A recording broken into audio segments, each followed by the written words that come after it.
Ada kesamaan pidato Jokowi dan Kaesang anaknya dalam Rakernas PSI 2026. Keduanya sama-sama all out menjadikan PSI sebagai partai besar, memiliki kader militan.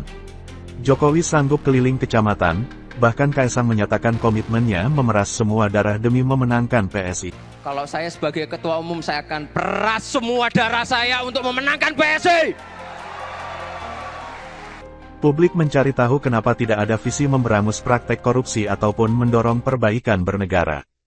Tidak bisa mengelak DNA Kaesang adalah Jokowi yang melekat sebutan presiden terkorup versi OCCRP. Semua dikerahkan agar sang putra mahkota, Gibran, tetap berpasangan dengan Prabowo di Pilpres 2029. Sebuah hasil pelanggaran konstitusi tetap dipaksakan dilanjutkan. Nggak perlu integritas itu bahaya.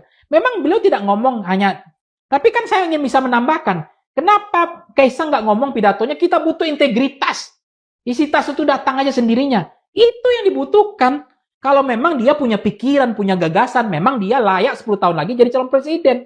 Memang dia mantan anak presiden yang berkelas. Dalam batas inilah, Profesor Subiakto dalam podcast Forum Keadilan menyebutkan perjuangan trio RRT patut diapresiasi, bahkan dilindungi.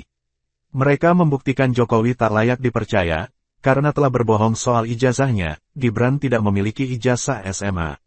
Ini bukan soal selembar ijazah, tapi moralitas kejujuran yang patut dimiliki pemimpin. Ini pasti ada permainan di belakang itu.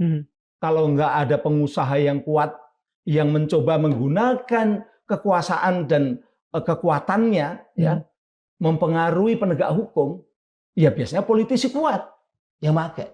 Kalau sukses, RRT ini masuk, ditahan, siapa yang masih berani mengkritik terhadap Pak Jokowi? Iya. Itu yang namanya propaganda litigation.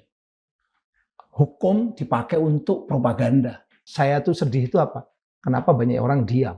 Kalau dilanjutkan sampai katakanlah di pengadilan, saya juga agak pesimis. Apakah betul presiden atau mantan presiden mau datang?